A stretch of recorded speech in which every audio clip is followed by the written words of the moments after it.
Bonjour, bonjour GDR Factory. Salut. Aujourd'hui, on est avec Fabien et on va parler Du savoir. du savoir. Tin, tin, tin. Qu'est-ce que le savoir? Que fait-on avec le savoir? Et comment joue-t-on des personnages qui ont le savoir ou qui ne l'ont pas? Comment, lorsqu'on est MJ, on distille le savoir?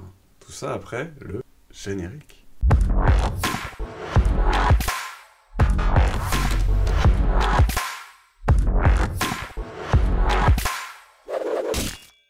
Et bien donc, le savoir dans JDR Factory, avec comme invité Fabien, que nous avons déjà reçu, qui est notre compagnon de longue date sur de nombreuses parties de jeux de rôle.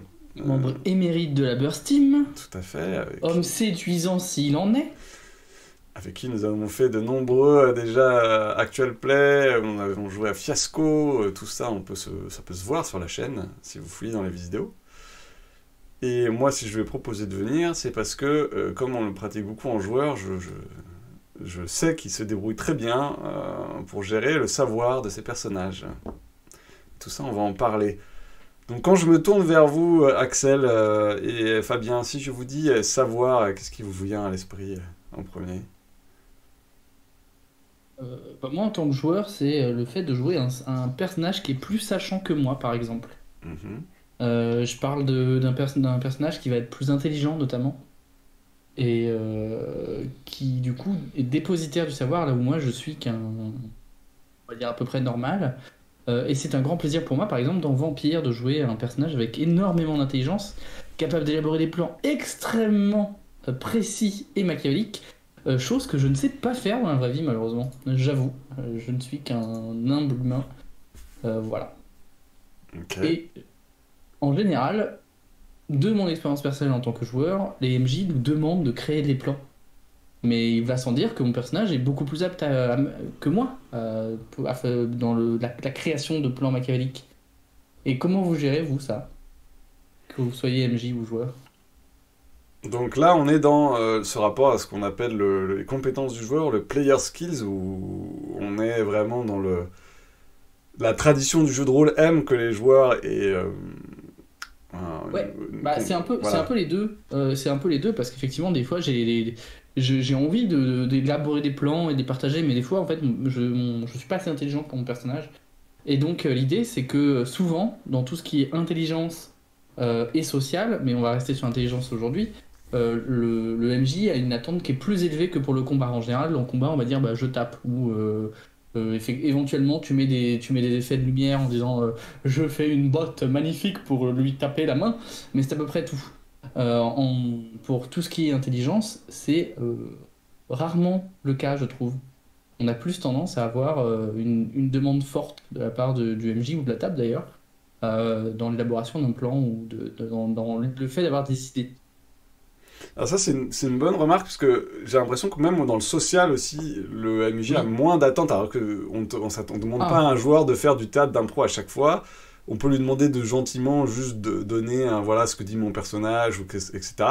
Par contre, mon personnage veut avoir l'idée d'un plan génial, parce que quand tu parles de l'intelligence, il n'y a pas que les plans, hein, c'est juste les compétences bien de ton sûr. personnage. Je veux Ouais, dire, bien sûr. pour moi, il n'y a pas que l'histoire de... Le savoir, c'est au sens large du terme, mais on ne demande pas à un joueur de savoir, comment dire, s'infiltrer, de savoir comment passer discrètement dans une maison, ou être un voleur, Exactement. ou savoir sauter par les fenêtres. On a des compétences pour faire ça.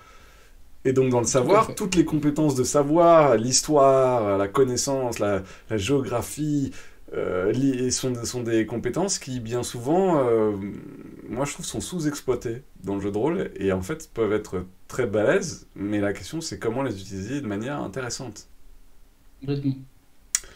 Donc on est, la première question, on est du côté des joueurs, c'est ça, et donc lorsqu'on a un joueur qui sait plus enfin le personnage sait plus que le joueur. Qu'est-ce qu'on a comme méthode pour faire ça? Est-ce qu'il y a des mécaniques qui vous semblent plus utiles pour faire ça? Fabien, est-ce que tu as des exemples pour ce sujet-là pour le moment, qui est, tu veux jouer un personnage qui est un génie ou qui a des compétences ou des savoirs beaucoup plus grandes que la tienne? Comment, en tant que joueur ou en tant qu'MJ, t'aimes bien jouer ça? Alors, il y a effectivement des méthodes qui ont été mises en place par certainement des gars qui ont pensé déjà à ça et qui ont voulu rendre le jeu de rôle extrêmement accessible.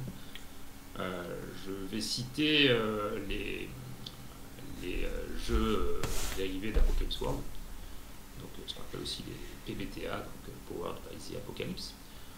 Pourquoi? Parce que dedans il est prévu, comme c'est des jeux en plus qui sont à émergence, donc où il n'y a pas forcément, même pour le MJ finalement, eu de préparation, de documentation pour faire justement un peu lever le niveau.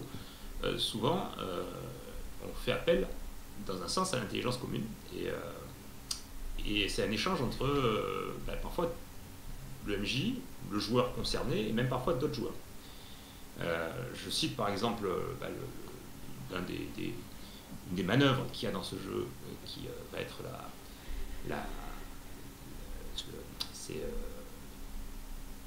faire le point ou faire le point. Voilà, je crois que c'est faire le point.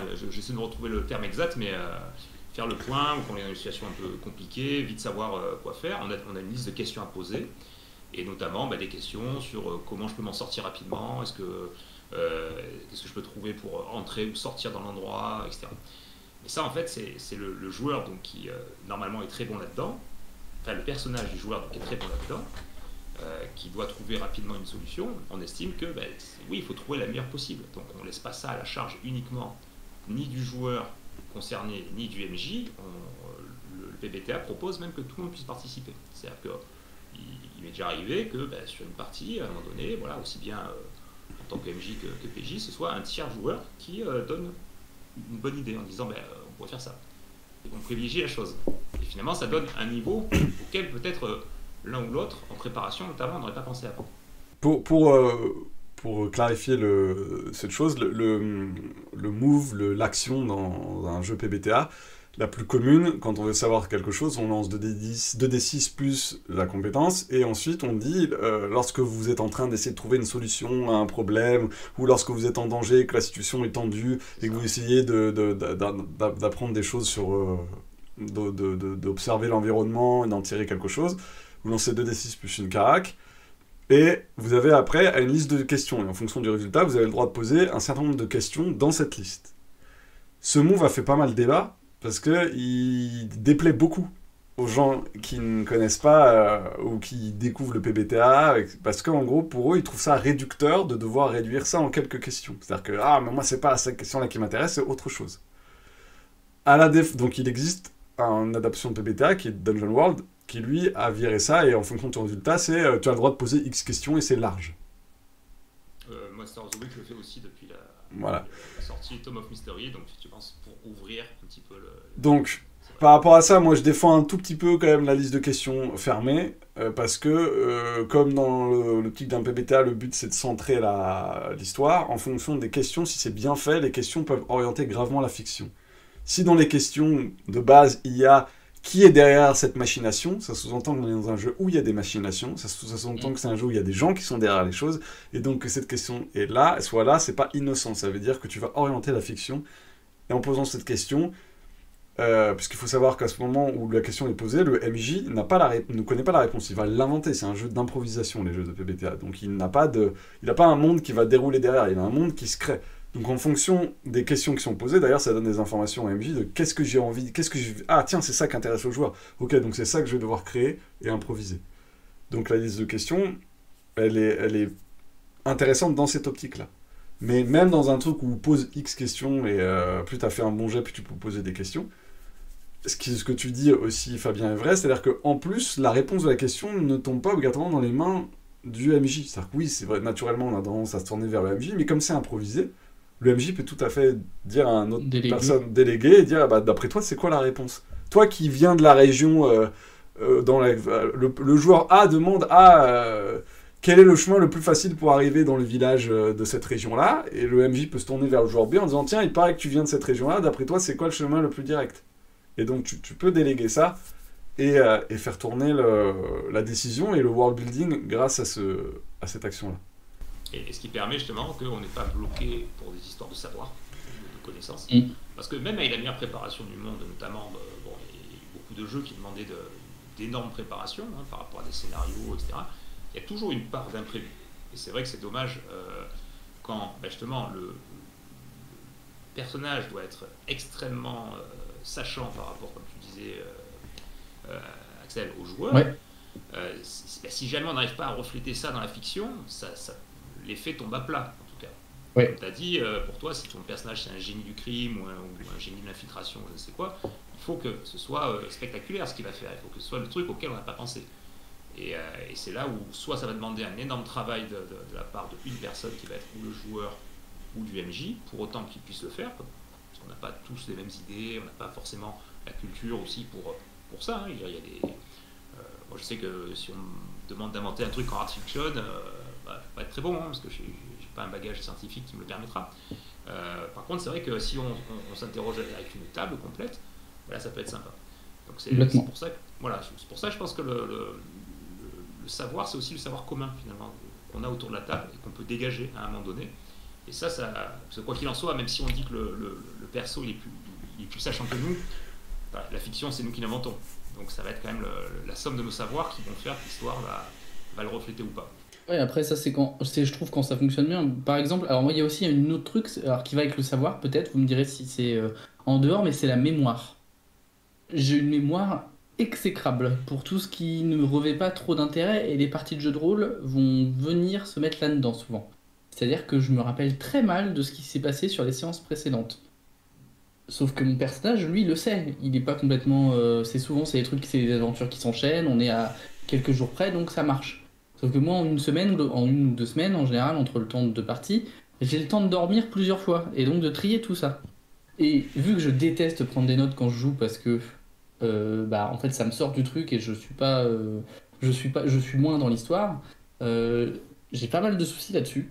Et notamment, à quel jeu je pensais sur Harry Potter, par exemple, quand mon personnage il connaît des sorts ou il connaît des choses, il a suivi des cours, etc. Et il les a appris. Alors c'est très bien, lui il les a appris, moi je les ai oubliés, hein. J'ai eu le temps. Hein. Et donc, comment vous gérez ça? Comment vous gérez même pour des univers à gros background, je fais une campagne de Game of Thrones. J'ai un personnage qui est très sachant à la table, mais le joueur connaît pas du tout l'univers. Et donc moi la solution que j'ai eu à faire, c'est que je pars du principe qu'il sait. Quand il me sort des trucs, ça s'adapte au monde parce qu'on joue entre guillemets dans l'univers de Game of Thrones sans que ce soit une bible. Et quand je trouve que ça colle pas avec ce que j'avais comme idée, je lui dis, on fait un jet, on s'arrange. Mais vous gérez ça comment du coup? Le fait de quoi? D'oublier des Tout ce choses? qui va être mémoire et connaissance littérale du monde en fait finalement. Là je vais reprendre l'exemple Game of Thrones, mais c'est un maître ou un équivalent de maître qui a des connaissances en histoire. Et moi, même moi en tant que MJ, je vous avoue que l'univers de Game of Thrones, je connais la série, j'ai lu quelques livres, mais j'ai pas tout bouffé j'ai pas bouffé l'historique du monde, ni la géographie, ni des trucs comme ça quoi. Et pareil en héraldique, je connais pas toutes les familles du tout, et loin s'en faut. Moi, ça rejoint sur ce que je voulais dire aussi après ce qu'avait dit Fabien, en parlant du lore dropping, c'est-à-dire la connaissance du monde que tu balances sur la tronche des joueurs. Déjà, au-delà du fait que, par exemple, l'héraldique, toi tu sais peut-être pas, mais il y a peut-être quelqu'un autour de la table qui sait et qui pourra aider. Donc ça, par rapport à ce que disait Fabien sur faire tourner la connaissance globale de la table, voire même si on a accès à un ordinateur, de mettre pause et puis de regarder. Hein. Ça va traumatiser personne, je pense, si on est autour de la table et qu'on est tous en faisant du Game of Thrones, de lire des trucs sur l'héraldique. Je pense que les joueurs autour de la table sont plutôt motivés par ça dans l'ensemble. Mais sinon, moi je trouve que la stat de compétence, c'est un bon moyen justement d'éviter le lore dropping, ou en tout cas d'avoir un connaissance du monde qu'on balance de manière hyper ciblée. C'est-à-dire que moi j'aime pas trop, en tant qu'MJ, faire des longues... Vous devez savoir tout ça, voilà. Vous devez avoir lu 14 tomes de connaissances du monde. C'est ça. Je sais que les joueurs vont peut-être plus l'apprécier, hein. On en reviendra après sur les joueurs qui savent trop par rapport à leur personnage, etc. Mais le fait est que tu peux lire un minimum pour comprendre Moi je sais que ça tienne en une page grand maximum les trucs les plus importants à savoir. Et si quelqu'un me met une grosse stat en histoire ou en religion, etc., j'entends par là, je comprends en tant qu'MJ que le joueur a envie d'en savoir plus. Ouais. On peut... je sais que moi j'ai connu des MJ qui faisaient ça en fonction du nombre que tu avais dans ta stat, ils te filaient plus d'infos sur le monde, donc tu avais plus de dictionnaires à lire sur le monde si tu étais motivé. Bon, mais je trouve que pour les joueurs qui n'ont pas envie de se faire chier, ça fait un peu oulala, je veux pas mettre un gros score en histoire parce que sinon le MJ il va me filer l'histoire du monde en 15 tomes et je n'ai pas envie de me la taper. Par contre, donc dans Donjons et Dragons, pour pas le nommer, Eberron, pour pas le nommer non plus la campagne sur laquelle je suis, c'est un univers très long, très compliqué et j'ai pas fait d'infodrop énorme à mes joueurs quand on a commencé. Et en fait, si quelqu'un est sachant, quand on arrive devant quelque chose qui est connu par tout le monde, je dis ça tu le sais, voilà, et je le dis à ce moment-là, il découvre ce passage du monde au moment où il en est confronté parce que ce passage je le sais. Et s'il ne sait pas ou si on teste le jet d'histoire, je lui donne plus d'informations en fonction de son jet. C'est-à-dire, plus son jet est élevé, plus je vais lui donner d'infos. Mais seulement sur la truc sur laquelle il se pose des questions, parce que je sais qu'à ce moment-là, ça va l'intéresser, et qu'il va vouloir donc recevoir l'information. Donc là, je vais pouvoir lui donner le plus d'infos. Et si je lui en donne pas, s'il fait un jet pourri que j'en donne un petit peu, peut-être que le joueur va titiller, va vouloir chercher plus par lui-même pour essayer de combler ce que son jet pourri a donné. Donc moi, j'ai tendance à jouer ces histoires de connaissances et de mémoire. Soit je sais que c'est automatique, le joueur est censé le savoir, je sais pas moi, que les flics dans tel monde portent tel costume et qu'en un clin d'œil tu sais que c'est un flic, et que si tu considères que tous les joueurs sont censés le savoir, et que tous les personnages sont censés le savoir, et que le joueur a oublié que les flics pouvaient se comporter comme ça dans tel monde, je vais le rappeler. C'est-à-dire que si le joueur dit j'entre dans cette pièce, j'en ai rien à foutre, et que son personnage est censé savoir que c'est sûr que lui c'est un flic, et qu'il faut pas se comporter n'importe comment devant lui, je vais dire au joueur, attention, ton personnage est bien conscient que là c'est un flic qui est déguisé, mais comme de base tu connais très bien le monde de la rue, tu sais que c'est un flic déguisé. Parce que tous les flics ont tendance à se déguiser de cette manière-là, dans cet univers-là, parce qu'ils sont pas doués, parce qu'ils n'ont pas l'habitude, etc., etc. Donc moi c'est... je peux prévenir le joueur, attention, à ce moment-là, et deux, en fonction de la question que le joueur va me poser, du moment où il va se focus sur un moment... genre, il me dit, est-ce que cette statue dans cette religion me rappelle quelque chose ? Donc là, il a envie que je donne un peu plus d'infos sur la religion du monde, et en fonction de son jet, je vais lui donner plus d'informations qu'il va manger à ce moment-là. Ça, c'est quand tu as un univers avec un gros lore que tu vas vouloir être déposé dans les joueurs de manière, en gros... Ouais, moi j'aime bien le terme distillé, c'est vraiment ça. C'est des données de temps en temps au compte-goutte, en fait. Mais avouons-le, il n'y a jamais mieux, pour que des joueurs retiennent un univers, que ça vienne d'eux. Ouais. Donc même dans un univers avec un gros lore bien construit, ça peut être Eberron, ça peut être des vampires, ça peut être...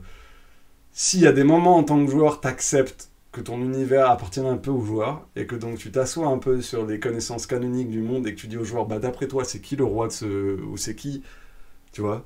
Ou tiens, il y a un dieu là, vas-y, invente-moi un dieu. Ou en particulier quand tu crées ton personnage, et le personnage il a son dieu, et plutôt que de lui défiler toute la liste des dieux qu'il y a dans l'univers, à moins que ce soit ce que veut le joueur, tu peux lui dire c'est quoi ton dieu à toi. Et c'est un nouveau dieu dans le monde.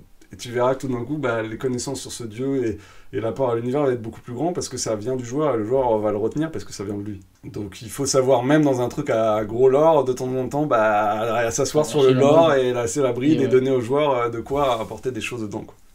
Faut construire. C'est, je trouve, le maître mot, effectivement, pour intéresser et garder de l'impact. Je sais pas si Fabien, t'as d'autres manières toi de gérer l'afflux de connaissances du personnage vers le joueur, mais... Il y a une méthode que je ne sais plus où j'en avais entendu parler, mais j'ai trouvé ça pas mal. Il y a une méthode qui est de donner un peu justement donner un peu la main naturellement à des joueurs, déjà en s'appuyant sur des experts. Sur des trucs par exemple historiques, je parlais de choses historiques. Si à ta table, tu as la chance d'avoir quelqu'un qui est bon en histoire, que ça te passionne, etc., tu peux en faire l'expert de ta table. Tu peux dire, voilà, là tu dis au joueur, c'est pas le personnage, et peut-être son personnage d'ailleurs n'est pas du tout un crack en histoire, peu importe. Par contre, si tu as besoin de ça parce que il y a peut-être tout un truc historique qui va se dérouler, parce qu'il va falloir, il va falloir que quelqu'un te vienne en backup pour t'aider à faire une fiction qui soit correcte par rapport à l'histoire, peut-être c'est intéressant de voir ce joueur et lui dire, voilà, est-ce que tu acceptes d'être mon référent historique ? C'est un peu comme quand les journalistes ils font des enquêtes ou ils font des interviews, à un moment donné, ils vont aller chercher des gens qui sont des experts, c'est-à-dire qui normalement ont la réponse sur le sujet qu'ils veulent traiter. Mais là, c'est un peu pareil. Le MJ peut pas... Alors si, à une époque, on faisait, on se rappelle tous de Néphilim, ou les MJ qui ont essayé de maîtriser ce truc, voilà, la plupart du temps, ils disaient, oh mon Dieu, il faudrait que je sois licence en histoire, voilà, et ça décourageait parce qu'il y avait un tel travail de préparation en amont qui faisait que oui, ça faisait trop de savoir à gérer pour une personne. Alors après, il y en a qui arrivaient très bien aussi, hein, je ne dis pas que c'est impossible, c'est juste que ça peut être difficile et parfois contre-productif.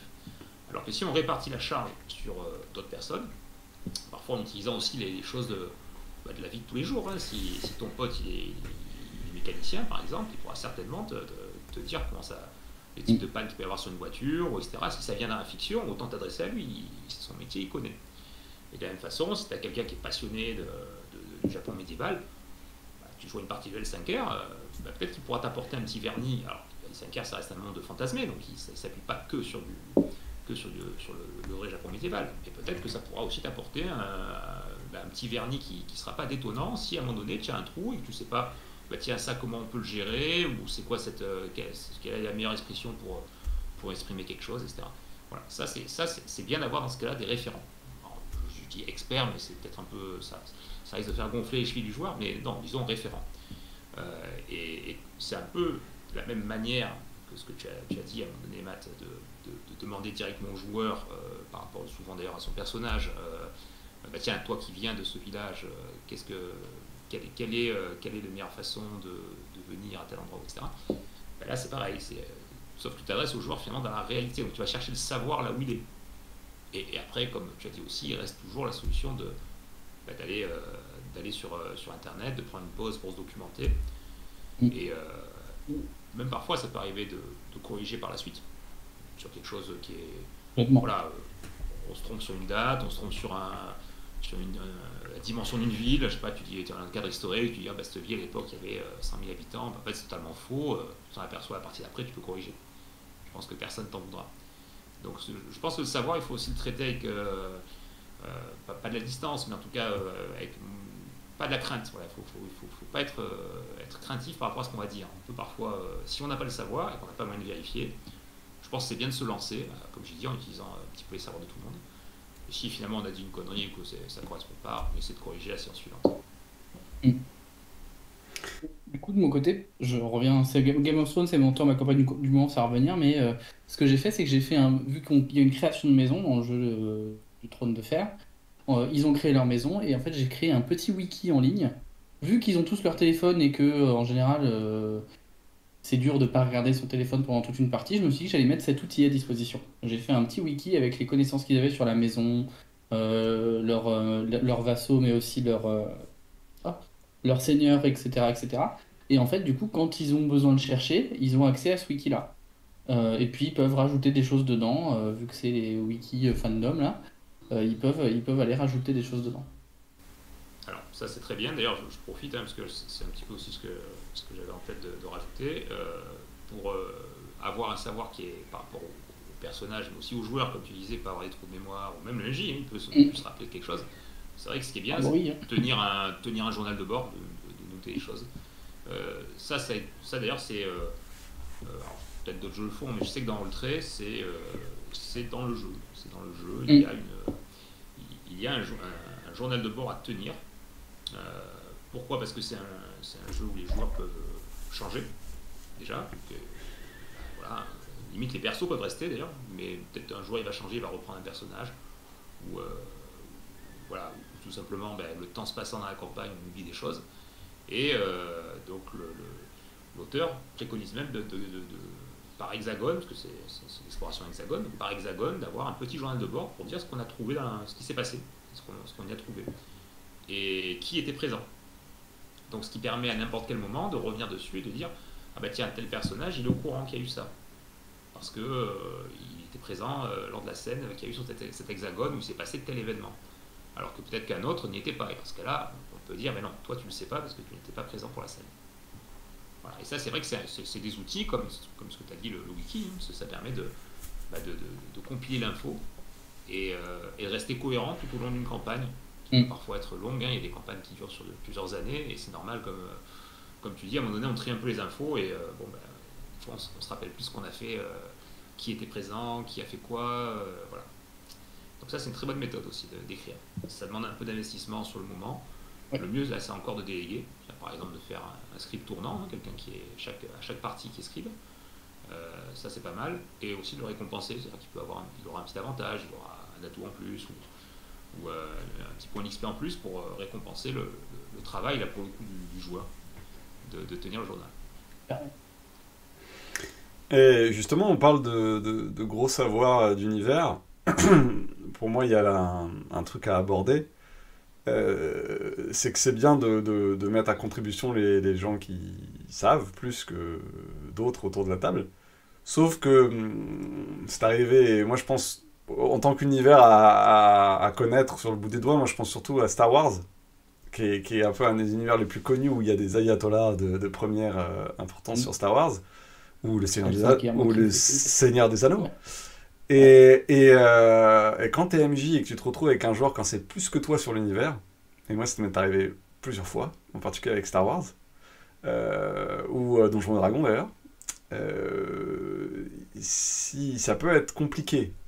C'est-à-dire que là, on a un joueur quand c'est beaucoup plus que son perso, d'accord? Donc, je sais pas, moi, on est à Star Wars, tu décides de jouer une troupe de mercenaires qui vont faire des petits jobs dans une ceinture, dans le phare Rinns, loin du centre, tu vois, de Star Wars, qui ont certainement peut-être jamais entendu parler des Jedi, mais tu les fais croiser quelque chose qui ressemble à la Force, et le joueur te dit « Ah mais non, ce n'est pas possible, à tel moment, Luke Skywalker n'avait pas monté son école de Jedi sur telle planète, mais sur telle autre, etc. » Eh bien, déjà, sachez que vous êtes extrêmement désagréable. Je vois personne qui faisait ça, qui fait ça. Je tiens à vous le dire. Mais surtout, moi, le truc que j'ai trouvé, c'est un disclaimer au début. Pareil, quand j'ai fait Game of Thrones, alors j'ai pris. Alors, en vrai, ma technique, c'est que je prends que des joueurs qui connaissent pas trop. Ou qui me disent qu'ils connaissent pas trop. Comme ça, s'ils me saoulent, j'en ai bon, t'étais pas censé trop connaître, voilà. Mais en vrai, non, ce que je dis, c'est que on joue dans un univers qui s'en rapproche beaucoup. Je prends des bases, et après, parce que effectivement, je suis pas un gros préparateur. Je brode un peu sur le fil et globalement c'est un disclaimer, c'est bah voilà, venez pas si vous êtes des malades de L5R ou des malades de vampires ou des malades de Warhammer qui sont peut-être les pires joueurs que j'ai pu croiser, parce que en fait il y a des joueurs qui sont amoureux de ces univers et en fait effectivement pour eux c'est compliqué de se retrouver avec un MJ qui en sait moins qu'eux. Mais je considère que tu n'as pas besoin d'être un espèce d'expert en la matière de l'univers pour MJ dans ces univers-là. Alors donc voilà, le disclaimer c'est important, hein, de dire attention. Et mangez vos morts. Non mais sans être désagréable avec ton joueur. Moi ça m'est arrivé de jouer avec des joueurs que j'aime beaucoup et qui en savent mieux que moi sur l'univers. Mais je leur dis attention, on va jouer à ma version de Warhammer. Exactement. On va jouer à ma version. Donc il y a des choses qui seront comme moi j'ai envie, c'est moi qui la drive. Je pourrais parfois te demander si j'ai envie qu'on fabrique un truc ensemble, etc. Je pourrais te demander, parce qu'encore une fois, la mise en commun des savoirs c'est bien, mais c'est ma version de Star Wars. Donc, en tant que joueur, et si vous êtes un joueur et quand ça fait plus que son MJ sur un univers, laissez-vous porter. Peut-être que justement, c'est sympa. Pour une fois, vous allez être un peu surpris et ça va vous changer de ce que vous connaissez parfaitement et que vous acceptez de jouer dans sa version à lui. Et c'est votre d'ailleurs, ça devient votre version. Parce que peut-être que ça peut être intéressant. De se dire que, tiens, un tel PNJ très connu et pas à cet endroit-là, qu'est-ce que ça ouvre comme perspective et qu'est-ce que je peux en faire, etc. Mais c'est là où on rentre dans comment tu joues, justement, un personnage qui en sait moins que ce que toi, en tant que... Enfin, un joueur... Oui, un personnage qui en sait moins que ce que le joueur sait, justement. Qu'est-ce que tu fais avec ça? Sans aller attraper le personnage idiot, on pourra en parler après, le personnage qui est vraiment aucune connaissance et qui est même un peu naïf et un peu con, on va en parler, ça c'est une chose. Mais là je parle vraiment de jouer un personnage pour à la fois quand c'est plus, vous êtes un joueur quand vous savez plus sur l'univers que votre personnage, et en corrélation pour apporter ça, un joueur qui avait plus de connaissances en mathématiques, en sciences, que votre personnage. Vous jouez un gamin des rues alors que vous êtes, je sais pas, vous avez des très bonnes connaissances en maths, voire en sciences, ça peut créer parfois des problèmes. Moi, ça m'est souvent arrivé en tant qu'MJ. J'ai beaucoup de potes qui sont très très très très forts en maths, qui sont très très balèzes en physique, en chimie, en connaissances globales, etc. et t'es dans un monde de fantasy et tu fais apparaître un truc avec des fumerolles et des machins, et ils vont dire ah donc ça veut dire qu'il y a du gaz là, machin, nanana. Ou alors ah selon la gravité normalement il devrait se passer ça et c'est pas normal qu'il se passe ça, etc. Et qui essayent de faire rentrer la science et leur connaissance scientifique hyper pointue à l'intérieur d'un monde, etc. Alors que putain le mec il a 8 ans d'intelligence. Et bref, donc à part le s'il te plaît tranquille. Voilà, comment vous gérez ça en tant qu'MJ et en tant que joueur, d'avoir donc moins de connaissances sur l'univers ou tout simplement sur la manière dont la réalité fonctionne dans un monde qui n'est pas obligatoirement notre réalité. Alors là, on en revient un petit peu à ce qu'avait commencé à annoncer Axel, c'est-à-dire qu'il y a le disclaimer qui est aussi ce qu'on appelle un peu le contrat social ou voilà, la session 0, on se met d'accord sur ce qu'on veut. Je pense que ce qui est souvent d'ailleurs ce qu'on oublie de dire en session 0 dans beaucoup de jeux de rôle, c'est quel style d'histoire et quel type d'histoire on veut faire. Est-ce qu'on veut faire une belle histoire? Est-ce qu'on veut faire une histoire qui est réaliste? Est-ce qu'on veut faire une histoire d'aventure qui peut être un peu folle? Est-ce qu'on veut tout simplement s'amuser à faire une histoire qui va nous plaire à la fin? Donc je veux dire, en règle générale, le jeu de rôle, c'est pas un jeu de société où il y a quelqu'un qui gagne, quelqu'un qui perd. Donc ça sert ça sert à rien d'essayer d'optimiser tout dans l'absolu, parce que sauf si c'est au profit de l'histoire. C'est souvent pour ça que un joueur qui perd de vue ça, il va vouloir mettre en avant des connaissances supplémentaires, il va optimiser en fait son savoir perso dans la vie réelle pour le faire rejaillir sur son personnage qui est lui pour le coup qui est dans la merde et qui doit y rester parce qu'il n'a pas les connaissances, mais qu'il y reste parce que l'histoire va vers ça. Et j'ai envie de dire, c'est dommage quand le phénomène que tu décris, hein, Matt, arrive à une table, parce que ça veut dire qu'à un moment donné, le joueur il essaie de gagner, il essaie plus de faire avancer l'histoire dans un sens qui va être intéressant, qui va faire que l'histoire, elle va prendre des rebondissements ou des travers un peu particuliers pour ce personnage. Mais il n'est pas dit que ce ne soit pas une meilleure histoire, parce que justement, il est passé par ces épreuves-là, après il va s'en sortir à sa façon, mais pas à la façon du joueur. Donc il faut aussi un peu faire confiance, j'en reviens un peu à la table, donc au MJ, aux autres joueurs, pour voir ce qui va se passer et comment on se sort d'une situation. Et ça marche aussi bien avec des jeux émergents, hein, scénarios émergents, que des jeux à scénario. Parce que de la même façon, il m'est arrivé déjà de jouer, j'ai joué déjà des scénarios que je connaissais. D'accord. Fait. Et sans polluer la table, parce que ce que je voulais, c'était que l'histoire se passe bien. Voilà, bon, après, je connaissais déjà le scénario, je me suis retrouvé sur. Ça m'est arrivé en convention, par exemple. Hein. Parfois, il y avait des scénarios du commerce qui étaient recyclés, on tombe dessus. Je ne vais pas me lever et dire non, mais par contre, je disais au MJ, voilà, je connais très bien. Sauf que je vais jouer comme si la personne ne sait pas. Donc là, il y a aussi une notion un peu de play to lose, même c'est intéressant, parce que là, on rentre dans ce qu'on appelle l'ironie dramatique, c'est-à-dire qu'on peut même aller jusqu'à se mettre dans la merde en sachant ce qui va se passer, entre guillemets, en sachant ce qui va se passer. Voilà, mais donc tu orientes encore plus l'histoire vers là où elle veut aller. Ouais.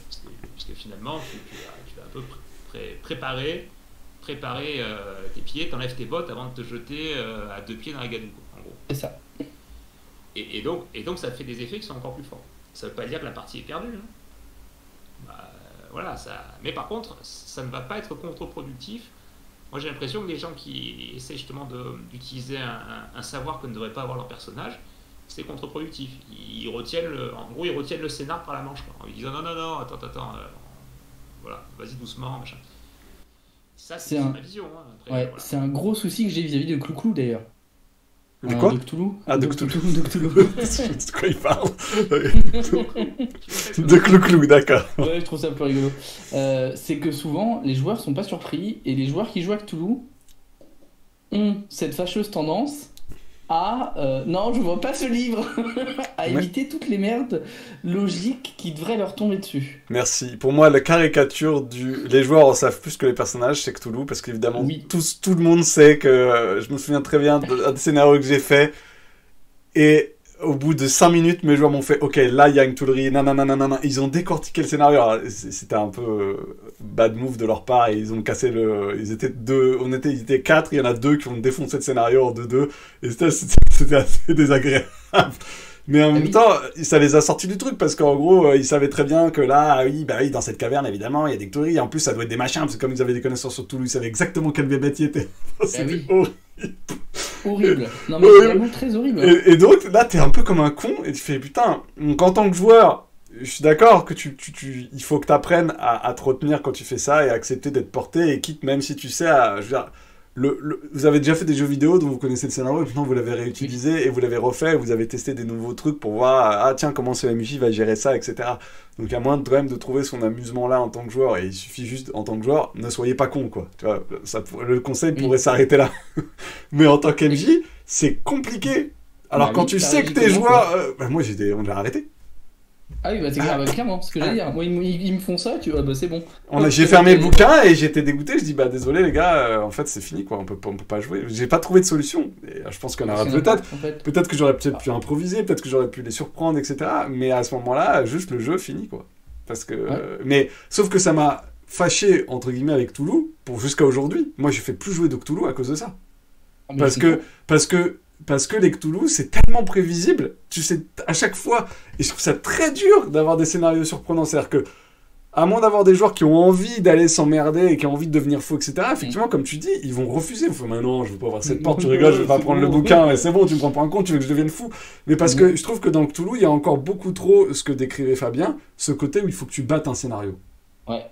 Ah complètement, ça va avec. C'est aussi pour ça qu'on a fait autant la promotion honorifique, qui est émergent, et qui se bat contre ça. Parce qu'on n'est pas dans Cthulhu même, on est dans le mythe.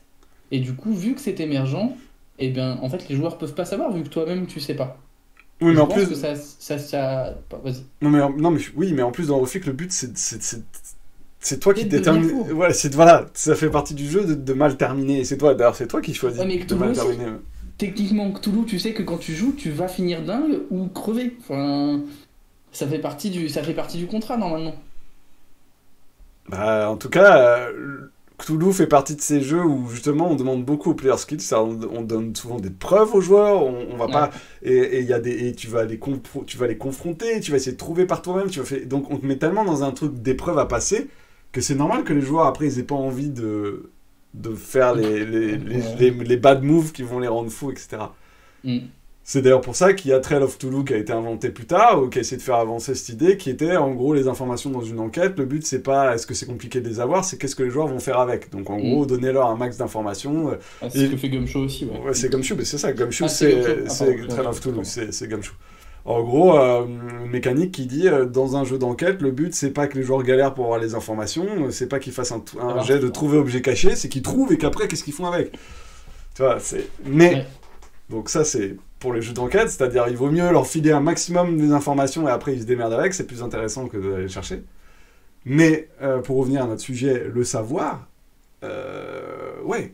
comment tu fais pour gérer des trucs où tout le monde s'attend à ce que dans une Cthulhu, il y ait une Cthulhu. Moi je sais que même en tant que joueur, je suis dans une Cthulhu et inconsciemment je suis là en train de guetter où est la Cthulhu, tu vois. J'attends la Cthulhu et ouais. Et c'est pour ça que je me suis fait avoir par un scénario qui est très connu, qui était de Casus Belli, je sais plus comment il s'appelle, qui est un scénario très connu, où en gros tout le scénario te fait où est le Cthulhu, il n'y en a pas. Il n'y en a pas, oui. Oui. Je crois d'ailleurs il y avait eu, j'allais en parler, il y a eu même un recueil, je crois, de scénarios, je crois que c'était pas Frère de Sang, peut-être, c'est vieux, hein, donc voilà, la mémoire dérive peut-être, mais où justement c'était du Cthulhu sans limite. Ouais. Voilà. Mais je pense que c'est ce qu'il faut. Face à des joueurs qui connaissent, c'est ce qu'il faut faire. C'est la carte, on va dire.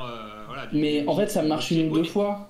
Oui, mais regarde, en fait, ça devient un jeu entre tes joueurs et toi. Et finalement, c'est un jeu de compétition où il y en a un qui va essayer de coincer l'autre. De coincer l'autre, ce qui est dommage. Étrange. Je préfère qu'on joue à des jeux plateau, tu vois, dans ce cas. En fait, effectivement, moi, le seul twist que je vois, c'est. La Mystery Machine, là, c'est Scooby-Doo. Oui. Le monstre est pas le monstre en fait. Tu retires le truc et finalement c'est des humains qui sont des salopards. Mais c'est le seul twist que je vois qui soit un peu intéressant. Sinon, faut pas dire que tu joues à Cthulhu.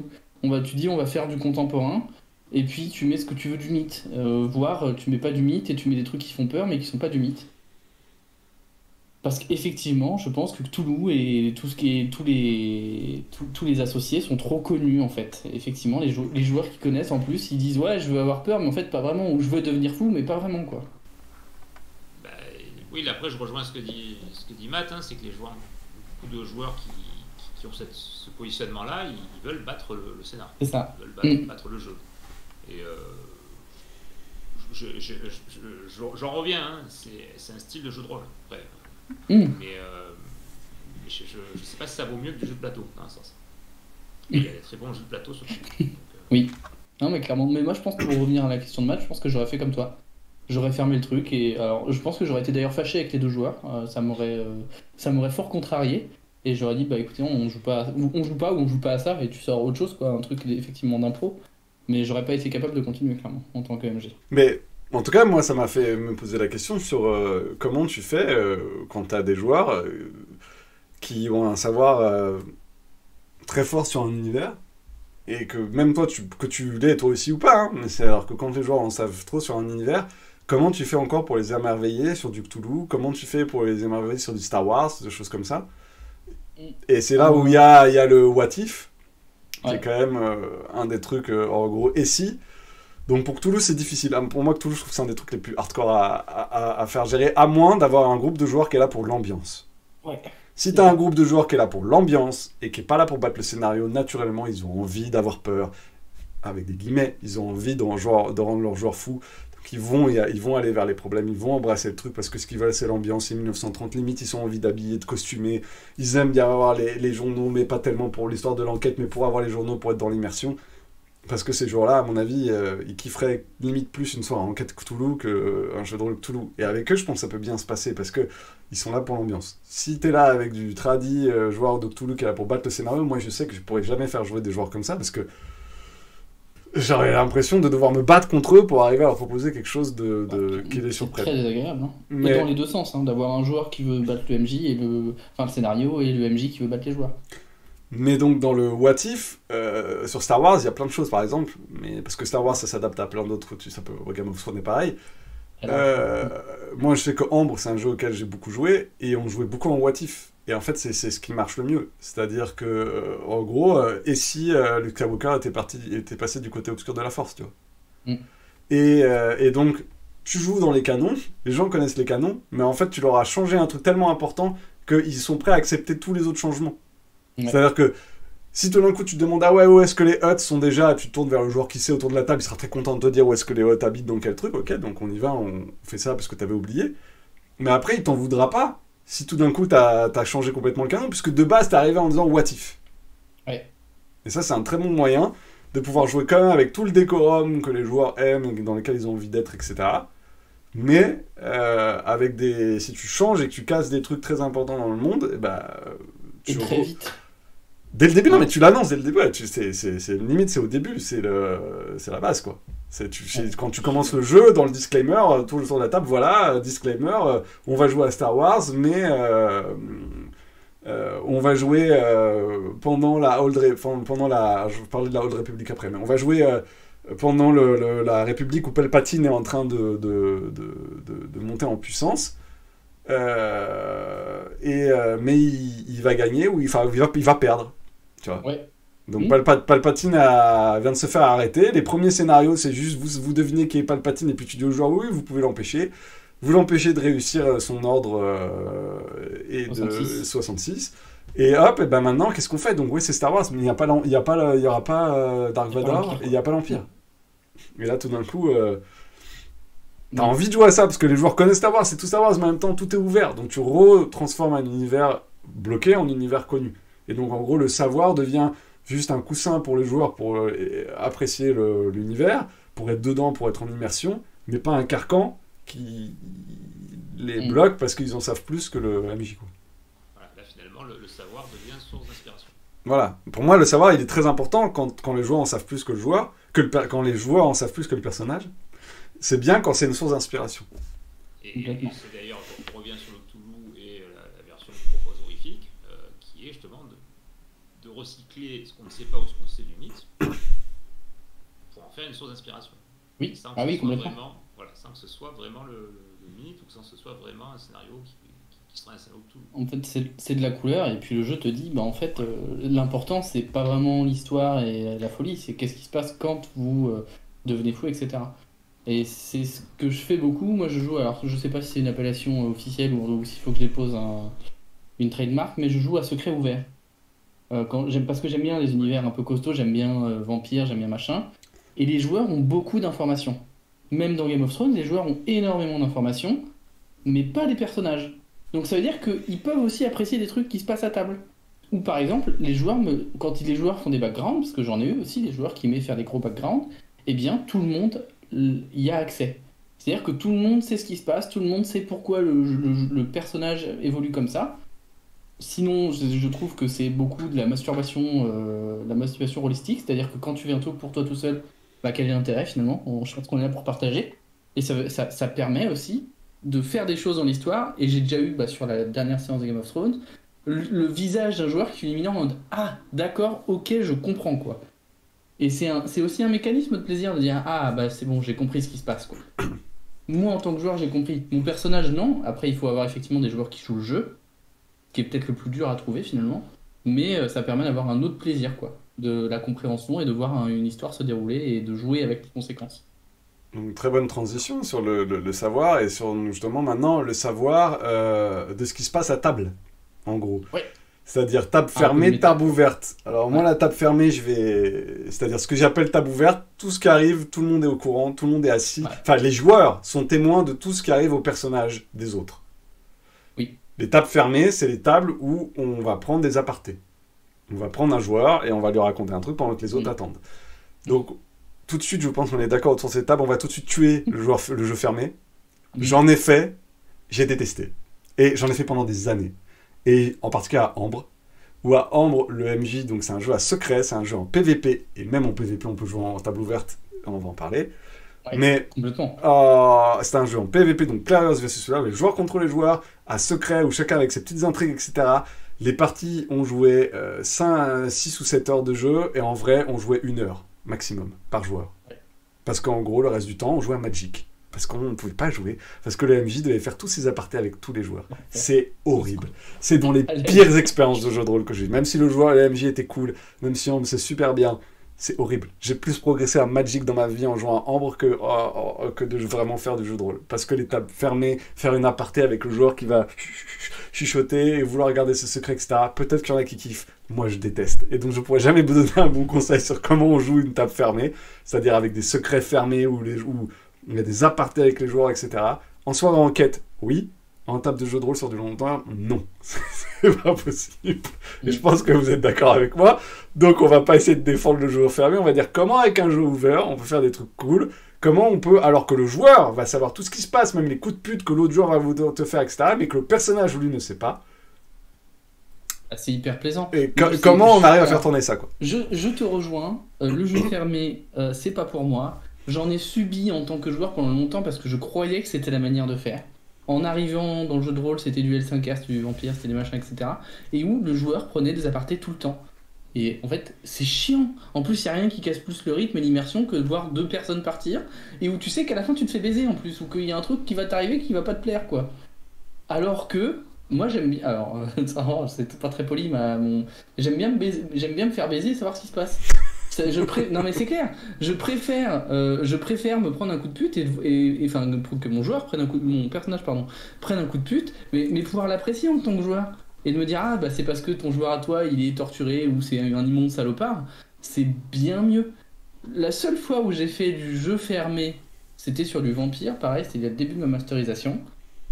Toute la campagne a été à secret ouvert, tout le monde était tout là partout. Et j'ai fait une dernière séance cinématique parce que c'était la fin d'un burst et je voulais que. Et les joueurs étaient prévenus, ça va être une catastrophe. Globalement, voilà ce qui va se passer. Vous allez me raconter chacun ce que vous voulez faire dans vos complots, quels sont vos buts, est-ce que vous voulez buter le prince, est-ce que vous voulez sauver le prince, est-ce que vous voulez machin, etc. J'ai passé un certain nombre d'heures à préparer et à avoir un espèce de script en fait finalement. C'était littéralement un script et c'était une gigantesque cinématique avec de temps en temps des lancers de dés sur la dernière partie. Mais c'est la première et la dernière fois où j'ai fait ça en tant que MJ, parce qu'en fait c'est chiant, parce qu'en fait tu te fais chier, ça demande une préparation de dingue, et finalement ça te demande, ouais, c'est pas marrant quoi. Et le jeu ouvert, bah, c'est bien, parce qu'en fait, enfin, je pense qu'on est tous d'accord. En fait, on aime être surpris, on aime se prendre les pieds dans le tapis, en fait. C'est ça Alors, qui est drôle. justement, quand tu nous à être surpris, je vais donner la parole à Fabien après, mais justement, t'es plus surpris si on joue en table ouverte. Si tu vois l'autre préparer un coup de pute sur toi, ou si tu vois... genre, on va parler surtout du PV, du Player vs Player, parce que le truc classique de Oui, l'aventure... moi, c'est de- Un des joueurs décide de faire sa petite quête secondaire et toi tu le regardes, et ça va t'influencer pas de manière négative. Ça c'est cool, en fait tu t'assois et tu regardes ta petite cinématique de l'autre qui est en train de jouer, puis après c'est lui. Faut pas en faire ça trop souvent, mais moi ça m'est arrivé d'avoir des parties de jeux de rôle où les joueurs disaient ah c'est cool, j'ai bien aimé, même quand je jouais pas et que c'est l'autre qui jouait, parce que je trouvais que c'est cool ce qui lui arrivait.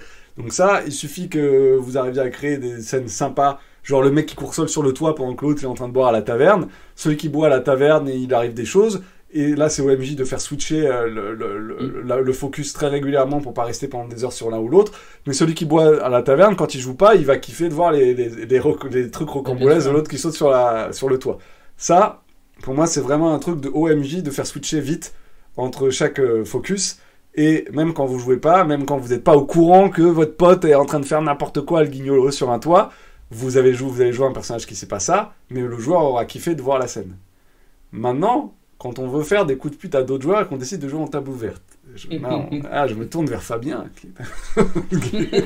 Il est au contraire attribué. Non, alors déjà, juste moi je suis un autre terme que table ouverte, table fermée, je dis jouer en opacité, jouer en transparence. Ouais, c'est Ok. mieux, c'est mieux, c'est meilleur, c'est mieux. Ouais. Oui. C'est les termes qu'on utilise notamment dans le GN. Voilà. Et en fait, ça fait appel finalement à deux notions. Quand on joue en opacité, en fait, le but c'est de créer la surprise. Parce que fatalement, on voit rien. C'est-à-dire qu'on a un bandeau sur les yeux. Donc quand on l'enlève, vous êtes surpris. C'est un effet. C'est un effet, mais qui est, comme on l'a souligné avant, va avoir le contre-coup que pendant que des choses se passent, on a un bandeau devant les yeux. Donc on fait rien. On n'est pas dans l'action. Voilà, on est dans une attente stérile pour le coup. Et est-ce que l'effet de la surprise le vaut? Je sais pas. Ça après, j'ai envie de dire, c'est un peu les goûts des gens. La transparence a, on l'a dit aussi, l'avantage que les gens voient ce qui se passe. Alors pour le coup, ils voient, mais pour le coup, ils ont le bandeau sur la bouche, ils ne peuvent rien dire. Donc ça, c'est quoi qui est intéressant là-dedans? C'est que là, on travaille sur le suspense. Donc c'est une attente qui est fertile, puisqu'en fait, on voit ce qui se déroule, on peut pressentir ce qui pourrait se passer, mais on n'en est pas sûr. Et surtout, ça permet de, pendant ce temps, de préparer aussi ses actions, en ayant un retour d'info immédiat. Et donc, pareil, le niveau de fiction et de jeu des joueurs à la table va monter d'un cran. Parce que c'est encore une fois une création collective qui va se faire. Et surtout, voilà, l'effet surprise, quand on est surpris, généralement on se prend le mur et on bouge pas plus, parce qu'on n'a pas le temps de réfléchir, donc ça s'arrête là. Alors quand on est sur le suspense, quand on est dans l'attente, qu'on se regarde chacun, etc., ça va permettre de monter. Donc même des joueurs qui jouent à se faire des coups de pied, ça peut se faire, il n'y a pas de problème. On va pouvoir monter au fur et à mesure les enchères, entre guillemets, d'un joueur à l'autre, sans qu'il y ait même besoin d'y avoir un gagnant à un moment donné. Ce qui est parfois marrant, quand il y a deux joueurs qui, sur une même table, qui vont faire se faire des saloperies, ou juste d'ailleurs être l'un contre l'autre pour une raison X ou Y. Il n'y a pas besoin forcément qu'ils soient opposés par le scénario. Ça peut être aussi un jeu de roleplay, pour le coup, parce que c'est dans l'ADN de leur perso, pourquoi pas. Que fait beaucoup Fiasco, par exemple, en vrai. Fiasco, c'est exactement ça. Fiasco, c'est des gens, souvent, ils en arrivent à la fin à s'entretuer. Ils se détestent, quoi. Ouais, c'est ça. Oui, bien sûr. Mais vu que le but, c'est de faire une bonne histoire, encore une fois, eh bien, on va essayer de faire en sorte que chaque coup de pute soit peut-être un peu plus marrant, un peu plus on va dire, fort que le précédent, mais que ce soit pas un coup létal, qu'on ne soit pas sur une fin de non-recevoir et qu'à un moment donné, en fait, voilà. Parce que oui, c'est très facile de dire, je m'en fous, je veux tuer le joueur. Point. Ah bah oui, dans ce cas-là, ok, même si on joue en transparence, on jette les dés, on voit, c'est passé, t'es mort, c'est fini. Donc, même si le but c'est de On peut même aller sur une logique de dire je veux tuer l'autre joueur, mais je vais le faire de façon à ce qu'il y ait toujours une solution pour s'en sortir. Et que ça relance le jeu. Sinon, de la même façon, je vois pas l'intérêt dans ce cas de faire ce genre d'histoire, parce que ça va s'arrêter très vite. Et autant faire une partie de Magic, là, pour le coup, puisque le but, c'est de tuer très vite l'autre joueur. Mais pour le coup, dans Fiasco, d'avoir un comportement, une volonté létale envers un autre joueur, ça marche parce que c'est sur du one-shot, quoi. C'est une soirée. Et donc, à la fin, le climax, si tu finis par tuer l'autre personnage, comme dans un film des frères Cohen, quoi, c'est le climax. Et d'ailleurs, dans Fiasco, tu peux jouer même quand t'es mort, hein, t'as les flashbacks. Tu peux raconter des flashbacks, tu peux donc même quand ton personnage est mort dans la timeline normale, tu racontes 2 jours plus tôt, et tu peux d'ailleurs arriver à faire des coups de pute par ricochet dans le flashback. Donc ça c'est un bon truc, mais ça fonctionne très bien parce que c'est un one shot. Dans une campagne à long terme, c'est vrai qu'il faut, quand on accepte de jouer avec un peu de PVP, il faut quand même mettre beaucoup de disclaimers comme ça va pas être du meurtre enfin le but va pas tellement être de buter, mais il y a ce côté un petit peu on est des rivaux plus que des ennemis. Et quand t'es un rival, ton but, c'est pas... T'as besoin de ton rival d'en face, parce que c'est grâce à lui que tu progresses. T'as pas tellement envie de le tuer, quoi. Je pense que pour un truc à long terme, il y a quand même certains, tu vois, pas le droit au coup mortel, machin, mais...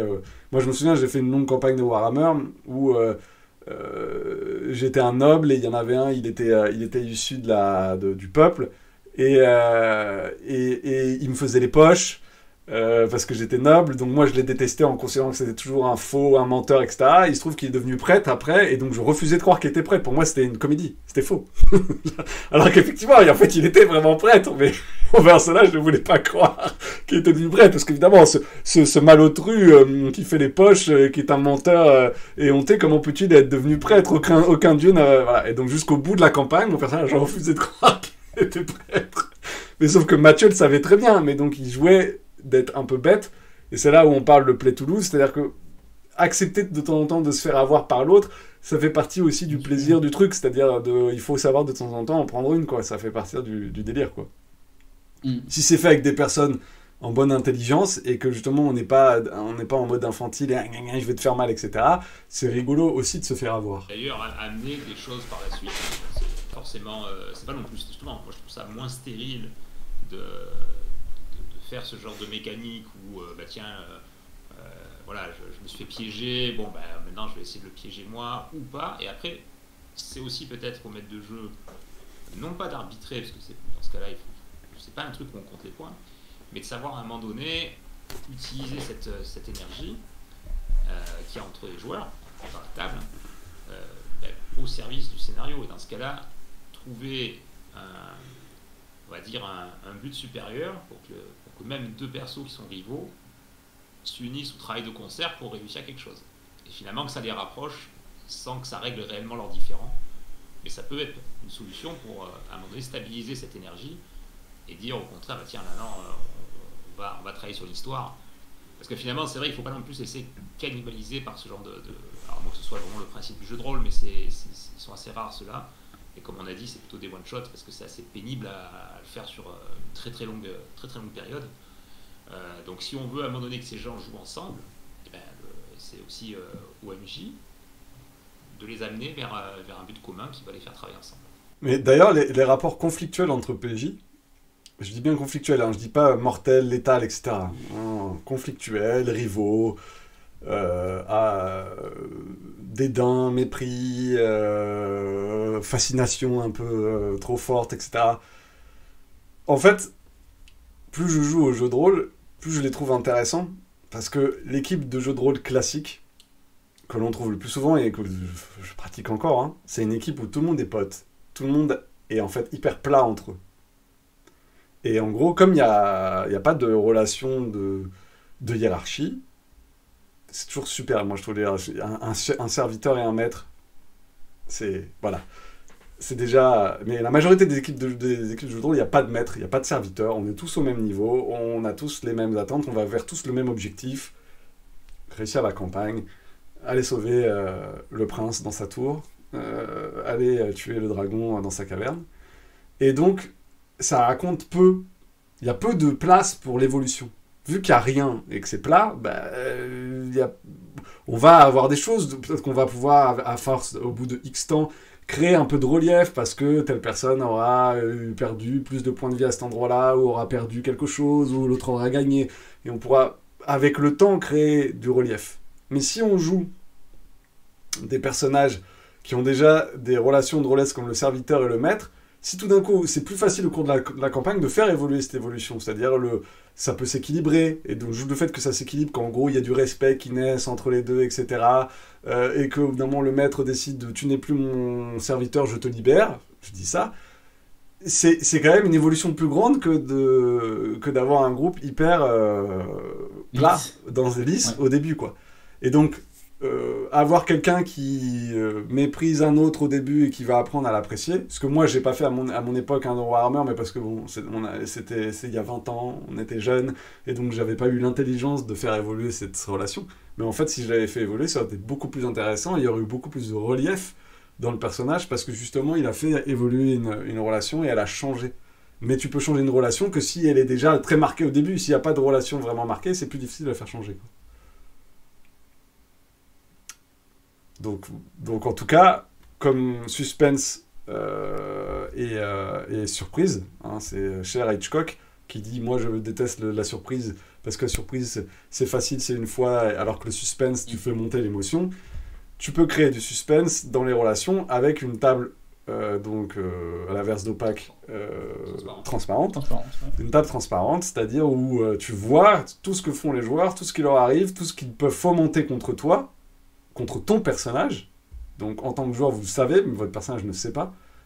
Et pour créer quelque chose d'intéressant, justement, de jouer le joueur qui ne sait pas, enfin le joueur sait, pardon, mais le personnage ne sait pas, et tout d'un coup il se fait trahir, alors que le joueur sait très bien qu'il va se faire trahir, mais le personnage n'est pas au courant, il se fait trahir par un autre, et ben de jouer les conséquences psychologiques du sentiment de trahison, c'est intéressant. Ça vous donne de relief à votre personnage. Et donc vous avez tout intérêt, je pense, à le jouer en mode transparent, parce que vous avez le temps en tant que joueur de réfléchir comment, quand vous allez recevoir l'impact de cette trahison, comment vous allez pouvoir la gérer en niveau roleplay. Alors qu'en surprise, vous allez être surpris justement, et ça peut peut-être parfois vous couper, vous sortir de votre RP, parce que c'est le joueur qui se sent trahi plutôt que le personnage, et ça peut vous faire réagir de manière hyper émotionnelle, alors que c'est plus intéressant que cette émotion soit quelque chose que vous avez contrôlé parce que vous l'avez vu arriver, et donc vous allez pouvoir le jouer dans le jeu de rôle pour que ça crée quelque chose d'intéressant au niveau de l'histoire. Je sais pas, Axel, si tu as des choses à rajouter. Je suis d'accord. Non, mais... Si tu as d'autres expériences sur le sujet, mais... Pas vraiment. Alors après, si, il y en a des expériences, mais... Je pense qu'effectivement, en fait, ce qui est très important, c'est de savoir effectivement ce que tu veux. Est-ce que tu veux ressentir des choses en tant que joueur, ou est-ce que tu veux vivre et raconter une histoire commune, en fait? Je trouve ça le plus important. Effectivement, et là, mon objectif quand je fais le jeu de rôle, effectivement, c'est pas nécessairement... Alors, je veux ressentir des choses, parce que je veux m'amuser, je veux faire tout ce genre de choses, mais je veux surtout passer un bon moment avec des gens que j'apprécie et des histoires que j'apprécie et des développements que j'apprécie. Bien sûr, mais passer un bon moment, c'est l'objectif quand même majoritaire des gens qui font du jeu de rôle, et on peut passer plein de moments. On peut passer un bon moment en faisant du porte-monstre trésor, si tout le monde est d'accord là-dedans. L'idée, c'était qu'est-ce qu'on peut faire avec le savoir et comment on peut jouer avec justement, c'est effectivement, en fait, je pense que c'est cette réflexion qui s'apporte au savoir. Je pense que le savoir... moi, ça fait pas partie des... Comment dire j'ai pas envie de tout savoir en tant que joueur, j'ai pas envie de tout savoir en tant que personnage, mais ça ne me dérange pas de savoir beaucoup de choses en tant que joueur. Je sais que c'est pas le cas pour tout le monde, parce que c'est un plaisir qui est quand même particulier, en fait. Effectivement, tu renonces à la surprise, un petit peu. Tu renonces à tout ça, mais tu gagnes, je trouve, une qualité de jeu qui est supérieure que ce soit dans le RP ou quelle que soit la manière qu'on l'appelle, mais tu y gagnes en interprétation et tu gagnes en compréhension de ce qui se passe autour de la table. Et pour s'approcher vers la fin, il nous reste un dernier archétype à traiter. Donc pareil, Fabien est un spécialiste de cet archétype, l'idiot. Non, j'ai pas dit que tu étais idiot, mais tu joues souvent des personnages idiots. Tu aimes jouer les personnages idiots. Et pour le coup, quand vous décidez de jouer à un joueur qui ne sait pas, au sens premier du terme, il est vraiment bête. Et en fait, vous partez avec un personnage tellement marqué que quand je parlais de progression et de... Bah justement, il suffit qu'il gagne un petit peu moins de naïveté ou un petit peu moins de conneries, et tout d'un coup, votre personnage aura progressé de ouf. Mais donc, tu nous as souvent fait des personnages un peu bas du fond, Fabien, et t'avais l'air de beaucoup t'amuser, donc... Alors, oui, parce que pour paraphraser, je sais plus qui d'ailleurs, c'est Audiard qui a sorti ça, ou... les cons, ça ose tous, et c'est grâce à ça qu'on se connaît. Ça veut dire.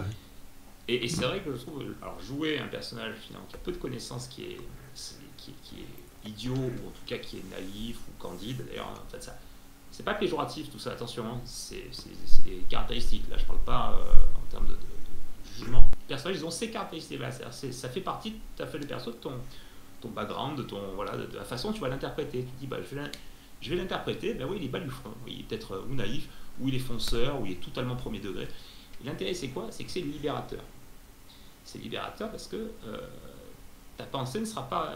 Tu vas te mettre dans la peau de ce personnage-là, et ça va être très vite. Tu as une envie, et puis tu te dis, il pourrait faire ça? Bah oui, il pourrait le faire, hein, oui, c'est con, il va le faire.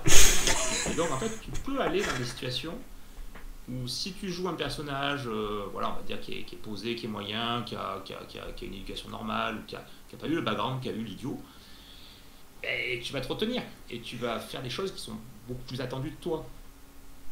Là, pour le coup, on revient sur la surprise et sur le suspense. L'intérêt de l'idiot, pour le coup, dans une table, même en transparence, c'est qu'il va créer des surprises.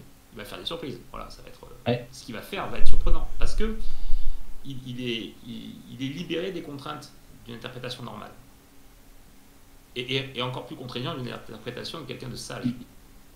C'est quelqu'un de sage, quelqu'un de réfléchi, quelqu'un, un bon père de famille dans l'équipe. Il y a toujours quelqu'un qui doit être comme ça. C'est intéressant, il faut qu'il y en ait un. Sinon, votre truc, il part en tous les sens. Hein. Ça devient du clown, c'est compliqué. Il faut un bon père de famille dans chaque équipe de jeu de rôle. Non, mais clairement, et je pense fortement à la partie de Shadowrun. Oui, Shadowrun, voilà, Shadowrun. Et je crois que j'ai jamais vu des joueurs s'amuser autant. Voilà. On était deux couillons quand même, hein, en plus. Oui. J'étais pas tout seul. J'étais pas tout seul sur l'affaire, mais c'était... Oui, bien sûr. Alors Shadowrun, c'est un AP qu'on a fait, qui est disponible sur la chaîne, que vous pouvez voir, où effectivement il y a 2 idiots, dont Fabien. Avouez que, en termes de surprise, vous avez été servi. Ah oui, et puis je pense que vous avez eu plus d'amusement et de fun autour de cette table que les 2 personnages de Matt et moi. Alors moi j'ai kiffé, hein, c'était vraiment très très cool. Mais vous m'avez beaucoup amusé, vous m'avez beaucoup plus amusé avec vos personnages, je vais modifier ma phrase, vous m'avez beaucoup plus amusé avec vos personnages que je ne me suis amusé avec le mien. Je me rappelle de moments où je me suis poilé comme un con parce que vous étiez stupide à souhait. Ok, après c'est vrai, nous on faisait les clowns. Après moi j'aurais pas été mécontent de jouer aussi ton rôle par exemple. Hein. Oui, parce que ton rôle il est challengeant. C'est-à-dire que ton rôle justement c'est de te sortir des merdes que nos personnages qui sont sans filtre, qui sont totalement azimutés, les situations qu'ils vont créer. Donc finalement, il peut aussi avoir un intérêt à jouer le bon père de famille. Ah oui, moi j'ai un... Pour le coup, moi je jouais un des bons pères de famille, j'ai bien aimé quand même, parce que comme mon personnage était compétent, il rattrapait des conneries. Et moi je me souviens d'un de mes moments les plus agréables, c'est le moment où nos personnages, Axel, ont commencé à réfléchir comment on allait monter le plan, en sachant très bien qu'on avait 2 débiles, fonce dedans, et comment on allait gérer ça. Et donc on dit, bon alors, donc on va faire ça, bon ça va partir en coup, c'est sûr, ils vont aller là-dedans. Et moi je trouvais que c'était super bien d'avoir en gros le papa et maman qui étaient en train de réfléchir. En disant, le problème c'est que les 2 gamins, ils ont des griffes, des guns et des shotguns et des machins, tu vois. Bon, alors comment on va faire pour que ça se passe bien? Mais certes, c'était pas, nos personnages sont ceux qui sont les moins marquants de cet AP, parce qu'on est les moins flamboyants, les moins justement concons et risquent tout par rapport aux 2 autres. Mais je trouve qu'ils étaient quand même nécessaires à ce que l'équipe tienne, parce qu'il fallait qu'il y ait une colonne vertébrale pour aller au bout du scénario avec les mecs qui étaient en train de tirer le scénar sur leur dos pendant que les autres faisaient... J'ai vraiment kiffé ma race et j'ai beaucoup aimé interpréter mon personnage. Mais les moments de fun pur, ça a été vecteur, ça a été par les personnages de Fab et de Seb. Et de Seb, pardon. On en revient, ce genre de... Alors, pour revenir à la question initiale... même le savoir quand il est très bas, quand on met le niveau, le curseur au plus bas, ça reste générateur d'une énergie autour de la table des va-et-vient entre des personnages. Et ça c'est, je pense que c'est bon pour la fiction, pour l'ambiance. Et donc, il ne faut pas aller contre ça. Et surtout, il faut savoir l'interpréter, puisque ça, c'est pareil, c'est un travers. Oui. J'ai malheureusement vu plus jeune, et que j'ai peut-être même fait moi aussi, c'est que quand un personnage est con, on l'interprète pas comme un con. Et on dit, non, il va pas faire ça parce que justement, on sait que ça va nous mettre dans le caca, donc on le fait pas. Alors que si, le personnage il devrait le faire. Donc c'est en soi que je dis que la bêtise d'un personnage, ça peut être libérateur, mais il faut accepter de se faire libérer. Il faut lâcher les vannes à un moment donné. Si on prend ce rôle, si un joueur décide de prendre ce rôle, il dit, bon allez, voilà, je fais un con, il faut qu'il se dise qu'il va jusqu'au bout. Et il ferme les yeux et il se jette dans le vide. Il espère que quelqu'un viendra le rattraper. Parce que c'est comme ça que ça se joue. Parce que le secret dans le jeu de rôle, c'est que vous verrez qu'un des grands plaisirs, c'est de jouer les défauts de son personnage. Bien sûr. Donc de jouer un super combattant très fort, etc., mais nul en social, et donc de refuser tous les trucs sociaux, parce que c'est aussi ça, et je le fais encore dans une équipe de jeux de rôle, de Donjons et Dragons toujours, quand il faut faire un jet de social, tu vas prendre toujours ce qui est le meilleur en social. Il faut faire un jet d'athlétisme, tu vas toujours prendre le meilleur qu'en athlétisme, etc. Alors que justement, celui qui va de temps en temps, de pouvoir prendre celui qui est le moins bon en social et qui va faire du social, ça apporte des trucs intéressants dans l'histoire. Parce que justement, de son fail va naître des choses surprenantes. Et c'est là où, pour terminer sur le suspense et la surprise, c'est que moi, les meilleurs souvenirs que j'ai de parties, c'est ceux où il y avait majoritairement du suspense, mais il y avait quand même un peu de surprise. Alors, la surprise naît bien souvent grâce aux dés. On est tous adeptes les dés sont faits pour être vus par tout le monde et certainement pas cachés derrière un écran. Parce que ce sont les dés qui vont créer la surprise, c'est les dés qui vont casser le plan bien huilé, c'est les dés qui vont renouveler les choses et créer la surprise qui est quand même importante. Mais moi, je me souviens très bien dans une campagne qui est uniquement audio, écoutable chez Volsung, donc la campagne de KPDP de Shade que nous avons fait, où c'était 90% transparent, et il y a eu 10% d'opaque. 90% transparent parce que moi, on se cachait pas, on était tous autour de la table, il y a eu 0 aparté, etc. Sauf une fois, je reviendrai. Et on a beaucoup joué ouvert, quand les joueurs faisaient des conneries ou des machins, les joueurs étaient témoins de ce qui se passait. Mais comme c'était émergent, moi j'avais un carcan, un mini filet de scénario, mais je laissais les joueurs apporter beaucoup. Donc comme c'était émergent, souvent quand il y avait des flashbacks ou des souvenirs, c'était un truc où il y avait beaucoup de qu'est-ce qui s'est passé avant, et le passé des joueurs se révélait peu à peu. Et là je laissais les joueurs raconter, et je prenais ce que les joueurs faisaient pour modeler dans ma tête le background de ce qui était arrivé, et en particulier le background du secret du scénario, qui donc se basait beaucoup sur ce que les joueurs me racontaient dans le flashback. Il y a juste eu un moment, mais c'est genre à l'avant-dernier scénario, où les pièces se sont mises dans ma tête en place par rapport à ce que les joueurs avaient apporté, par rapport à ce que la fiction avait créé, par rapport aux événements, où en secret, je suis allé voir Fabien, et je lui ai dit, ça te dirait que ton personnage ait fait ça, et que ça te dirait d'être un traître, Fabien ? Non, en fait non, c'était pas vraiment un traître, mais ça te dirait que ton personnage ait fait ça, et qu'il soit responsable de ça, et ça te dirait de le révéler dans la partie à un moment. Donc en gros, il m'a dit ok. Dis toujours oui, Fabien. C'est un nom facile. et là, pour le coup, en partie, très naturellement, il a révélé le truc. Et là, tous les joueurs ont été super surpris. Il y a eu une surprise forte que les joueurs ont aimé. Et donc, on était dans l'opacité. On a découvert le voile. Il n'y a pas eu de suspense à ce moment-là. Mais ça a marché. Mais je pense que ça a marché parce qu'au début, on avait buildé tout le truc en étant hyper transparent et où tout le monde a senti monter le secret, la découverte, le machin, mais où manquait le dernier petit truc pour que le voile se soulève. Et ça avait été préparé avec moi et Fabien hors champ. Mais pas du tout pendant la partie, je l'avais fait entre deux parties. Je lui ai dit voilà ce que ton personnage a fait, est-ce que tu es OK avec ça ? Ok, très bien. Est-ce que tu peux me le révéler pendant la partie à un moment quand tu sens que ça vient ? Et voilà, et c'est le seul moment où on a fait l'équivalent d'un aparté. Et ça marchait bien, mais parce que le reste du temps, c'était en transparent. Et finalement, on l'a fait hors jeu. On l'a fait hors jeu. Ouais. Et c'est peut-être le plus important, en fait. Ça se prépare, peut-être. C'était plus une sorte de raccord qu'on a fait. Oui, parce que comme je dis, l'ensemble de mon intrigue était émergente, et donc c'est construite avec vous, avec tout ce que vous avez fait, avec le nombre de flashbacks. Très souvent, il y a des flashbacks, et je demande aux joueurs alors qu'est-ce qui s'est passé. Les joueurs me racontaient Et on avait Virvolt avec nous, qui était parti dans un truc très noir, très sombre, et puis il a rajouté. On a utilisé tout ce que les joueurs ont dit, donc majoritairement Virvolt, qui était avec nous à ce moment-là, parce que c'est celui qui avait beaucoup apporté. Et on a mélangé ça, et moi j'ai glissé pour répondre à un dernier truc, à un retournement de situation très surprise, et qui a bien fonctionné, et que, me semble, a bien marché autour de la table. Donc si vous avez le courage, parce que c'est que de l'audio, il n'y a pas de vidéo, c'est écoutable chez Volsung, donc dans DD6 plus cool, Shade. Voilà. Et donc le twist final où il y a vraiment une surprise qui se révèle, ça a été préparé hors champ, mais genre après, donc, de nombreuses séances de transparence. Ok, bah c'est pas mal tout ça. Tout à fait. Mine de rien, on a évoqué pas mal de choses.